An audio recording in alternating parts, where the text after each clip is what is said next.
Friends and welcome back to our channel. ఈరోజు వీడియోలో మీ అందరికీ నేను ఒక మంచి హెయిర్ ప్యాక్ని అయితే ఇంట్రడ్యూస్ చేస్తున్నాను. అదేంటంటే ఎక్కువ ల్యాగ్ అయితే చేయను, మీకు చూపించేస్తాను ఇమీడియట్గా. ఇదండి అవిసె గింజలు, తెలుసు కదా మీ అందరికీ. ఇది చాలా మంచి ఒక ప్యాక్ని దీంతో మనం ప్రిపేర్ చేసుకోవచ్చు. అది ఎలాగో చూద్దాము. దానికంటే ముందు దీని యొక్క బెనిఫిట్స్ ఏంటనేది చూద్దాం. ఇది చాలా మంచి కండిషనర్ లాగా యూజ్ అవుతుంది. దీన్ని మనం ఒక క్రీమ్ లాగా తయారు చేసుకుంటే మనకి ఫ్రీజీ అండ్ డ్రై హెయిర్ ఉన్న వాళ్ళకి మంచి రిజల్ట్ ఇస్తుంది. అలాగే ఇది ఫుడ్లో కూడా తీసుకుంటారు కదా, ఎంత మంచి హెల్దీ ఫుడ్ అంటే యాక్చువల్లీ మనం డైలీ యూజ్ చేస్తాం కదా, టిఫిన్లు, దోశలు, ఇడ్లీలు, వాటిల్లోకి ఎన్నో కారం పొడులు యూజ్ చేస్తూ ఉంటాం కదా. వాటన్నిటి కారం పొడిలో టాప్ లిస్ట్లో ఉండే కారం పొడి ఏదైనా ఉంది అంటే మాత్రం అది డెఫినెట్లీగా అవిసె గింజల కారం పొడి మాత్రమే. ఇది చాలా మంచిది హెల్త్కి అండ్ మన అపీరెన్స్కి, మన ఫేస్ ప్యాక్ కూడా యూజ్ చేసుకోవచ్చు. అది నేను తర్వాత చూపిస్తాను. అండ్ మన హెయిర్కి కూడా మంచి కండిషనర్ లాగా యూజ్ అవుతుంది. ఇప్పుడు ఆ ప్రాసెస్లోకి వెళ్దాం. అది ఎలా ప్రిపేర్ చేసుకోవాలి ఏంటో చూసేద్దాం. ఇక్కడైతే నేను ఒక హాఫ్ కప్ తీసుకున్నానండి అవిసె గింజలు.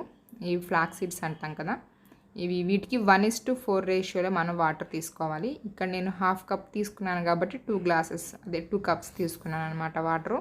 మీరు 1 కప్ తీసుకుంటే 4 గ్లాసెస్ వాటర్ తీసుకోవాలి. ఇప్పుడు మనం స్టవ్ వెలిగించుకుని ఒక 5 మినిట్స్ పాటు వీటిని బాయిల్ చేసుకోవాలండి. ఎక్కువసేపు అయితే మక్కర్లేదు, ఇవి మనకి ఒక 5 మినిట్స్లోనే రెడీ అయిపోతాయి. ఇలా వాటర్ మరగటం స్టార్ట్ అయిన తర్వాత మనం ఒక జస్ట్ 2 మినిట్స్ ఉంచేసుకుని స్టవ్ మీద నుంచి దించేసుకుంటే సరిపోతుంది. ఇప్పుడు వీటిని వడకట్టుకోవాలండి. మామూలు స్ట్రైనర్లోనైనా వడకట్టుకోవచ్చు, కానీ నేను ఇక్కడ పల్చటి నెట్ క్లాత్ని అయితే తీసుకున్నాను. ఇప్పుడు మనం బాయిల్ చేసుకున్న వాటర్ అన్నిటిని ఈ క్లాత్ తోటి స్ట్రెయిన్ చేసుకుందాం.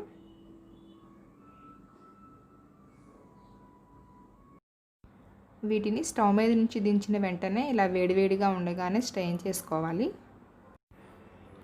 ఇలా స్ట్రెయిన్ చేసుకునేటప్పుడు కొంచెం కేర్గా ఉండాలండి, కాస్త మరీ హాట్గా ఉంటాయి కదా, కొంచెం జాగ్రత్తగా చూసుకోండి.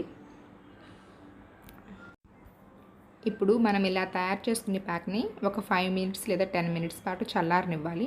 దీన్ని మనం ఎలా యూజ్ చేసుకోవాలంటే ఆఫ్టర్ హెడ్ బాత్ అనమాట. హెడ్ బాత్ చేసిన నెక్స్ట్ డే మనం బాగా అప్లై చేసుకుని ఒక 15 to 20 మినిట్స్ ఉంచుకున్న తర్వాత మనం వాష్ చేసుకోవాలి.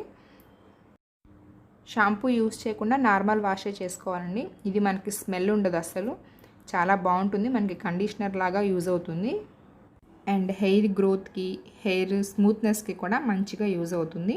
దీన్ని ఫ్రిడ్జ్లో స్టోర్ చేసుకున్నా కానీ 10 నుంచి 15 డేస్ వరకు ఉంటుందండి. ఫ్రెండ్స్, చూసారు కదా వీడియో. మరి మీకు కనుక ఈ వీడియో నచ్చినట్లయితే మన ఛానల్ని సబ్స్క్రైబ్ చేసి పక్కన ఉన్న బెల్ ఐకాన్ని టింగ్ అని ప్రెస్ చేసి వీడియోని లైక్ చేసి షేర్ చేయండి. అండ్ మీకు కుదిరితే మంచి కామెంట్ కూడా పెట్టండి. Bye bye.